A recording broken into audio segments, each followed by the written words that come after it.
A calculated deception. I had been working for nearly 5 minutes when I heard a shout, and suddenly there were people all around me. When I married my second wife, Sarah, I moved into her home in a quiet corner of Northern California. It was a large house on a sprawling piece of land just outside a quaint little town. The neighboring house, almost an identical copy, belonged to Sarah's sister, Eleanor. Eleanor and Sarah were sisters, but they were complete opposites in both appearance and personality. Eleanor was tall, almost gaunt, with a sharp-minded intensity. She had a need to control everyone in her orbit, including Sarah. She was far from pleased when I entered the picture and whisked Sarah away from her constant influence. Sarah, on the other hand, was rather short and, as she would say with a self-deprecating smile, carried a few extra pounds. She didn't pretend to be a genius. She was generally agreeable and went along with what others wanted. Usually, for 3 weeks now, Sarah had been away, but Eleanor had been watching me like a hawk. She was with me at that very moment, sipping coffee in her pristine living room. The telephone rang, and I picked it up. Yes, hello, darling, it's Sarah. What is your last name? Oh, really, darling? Sarah, your wife. I'm sorry, you must have the wrong number. I hung up the phone. Eleanor was staring at me. You look as white as a sheet, Jacob. You seem frightened. It was just a shock. Who called? It was a wrong number. Eleanor took a slow sip of her coffee. Oh, Jacob, I thought I saw Sarah in town yesterday. But that's impossible, of course. Of course it is. Sarah is in San Francisco. Yes, but where in San Francisco? She didn't specify. She's visiting friends. Sarah doesn't have any friends in San Francisco. I know all of her friends. When will she be back? She wasn't sure when that would be. I've heard, Jacob, that your first wife died in a tragic sailing accident. She fell from the boat and was lost to the water. I'm afraid so. She couldn't swim, and you were the only witness to this accident, I believe. That's correct. No one else ever came forward. Did she leave you any money, Jacob? That has nothing to do with you, Eleanor. In truth, Olivia had a $50,000 life insurance policy and one sailboat. Poor Olivia. She had taken her boat out alone that day. I had witnessed the accident from the yacht club and raced out in another boat, but I was too late to save her. Eleanor finished her coffee and departed. After she was gone, I went for a walk through the woods behind the house. I made my way to an open clearing among the trees, where a small stream trickled through. It was so peaceful here, a perfect place to clear one's head. I had been visiting this spot often over the last few days. I sat on a fallen log near the stream and thought about Sarah and Eleanor. Their houses and land were nearly identical, so one would assume they were equally wealthy. But as I discovered after my marriage, that was not the case. Sarah owned her house and the surrounding land, but she couldn't afford to hire staff to maintain them. Eleanor, conversely, employed a full staff in her house and even retained a lawyer to manage her finances. She had to be worth at least $1 million. On Tuesday afternoons, I usually go to the supermarket in town. Today, in the parking lot, I saw a small, somewhat heavy-set woman across the street, walking away from me. She was wearing a purple dress and a brown hat. It was the 4th time I had seen her in the past 10 days. I hurried across the street. She turned the corner, and I broke into a run. When I reached the corner, she was gone. As I stood there catching my breath, a car pulled up beside me. It was Eleanor. What are you doing, Jacob? I saw you running. I've never seen you run before. Oh, I was just getting a bit of exercise. I was still breathing heavily as I walked back to the supermarket. The next morning, when I got back from my walk to the stream, I found Eleanor in the living room, pouring herself a cup of coffee. I've been in the bedroom, looking through Sarah's clothes, Eleanor announced. I didn't see anything missing. Why would anything be missing? Has there been a break-in? Don't tell me that Sarah went off to stay with friends in San Francisco without any luggage. She had luggage, though not a lot. What was she wearing when she left? I don't remember, I said. That evening, as I prepared for bed, I looked inside Sarah's closet. What should be done with all her clothes? Perhaps I should donate some. I woke up at 2 in the morning, with bright moonlight shining on my face. I got dressed and went out to the shed in the garden. I needed something for digging. I selected a spade with a long handle, placed it over my shoulder, and started walking toward the stream. I was almost there when I stopped.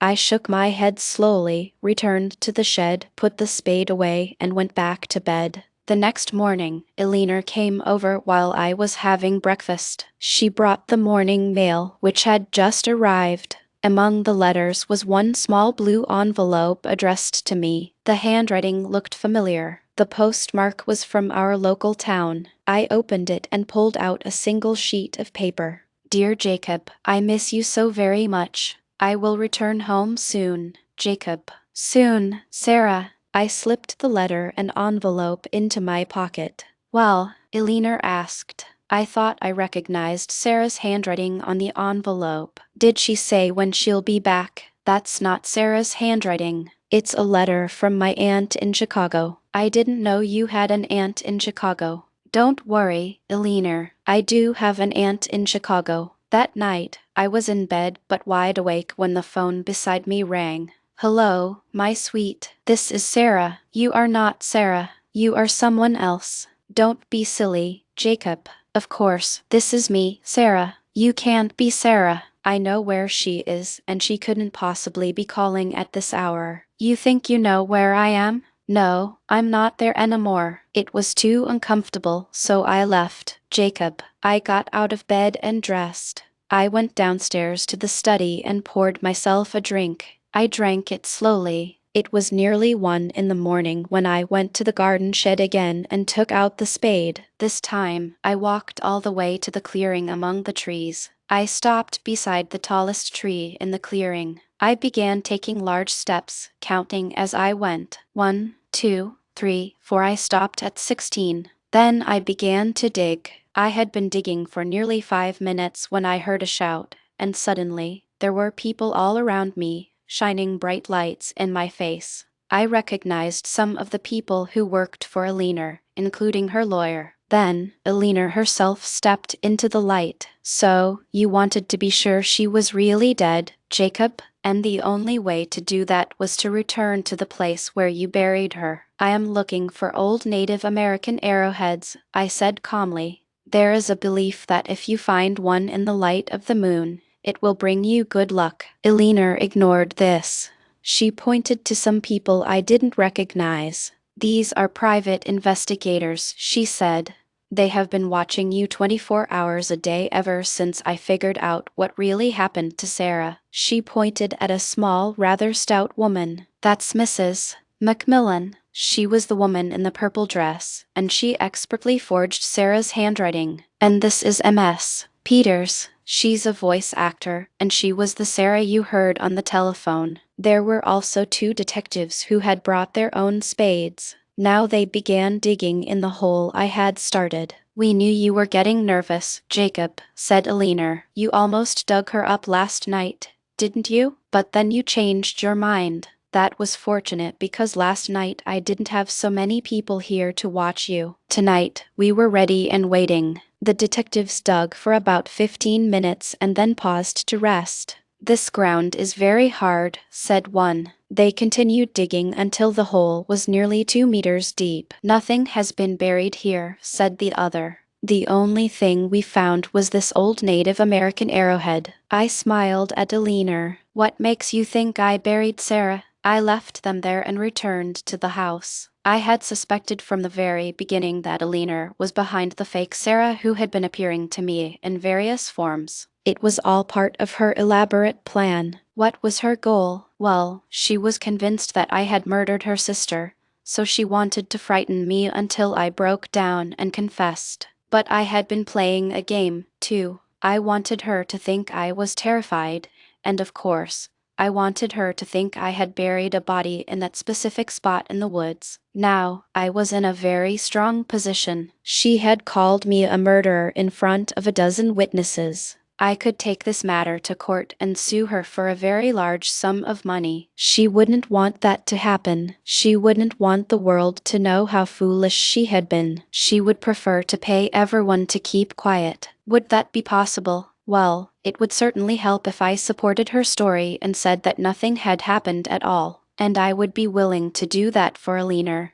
if she gave me some money, a very large amount of money. At the end of the week, my telephone rang. "This is Sarah. I'm coming home now, darling." "Oh, that's great. Did anyone miss me?" "They certainly did. You haven't told anyone where I've been these last 4 weeks, have you, Jacob? Especially not Eleanor. I told her you were visiting friends in San Francisco." "Oh, dear, I don't know anybody in San Francisco." "Did she believe you?" "I don't think so." "Well, I couldn't tell her I was going to a wellness retreat to lose weight. I would have been too ashamed, and I wasn't sure I could do it. But I did it, Jacob. I did. I've lost 30 pounds. My figure must be as good as Olivia's now." "Well done, Sarah. That's fantastic. Why is Sarah jealous of my first wife?" "They each have their own place in my heart." "Yes, but now none of my clothes will fit me. I'll have to buy a whole new wardrobe."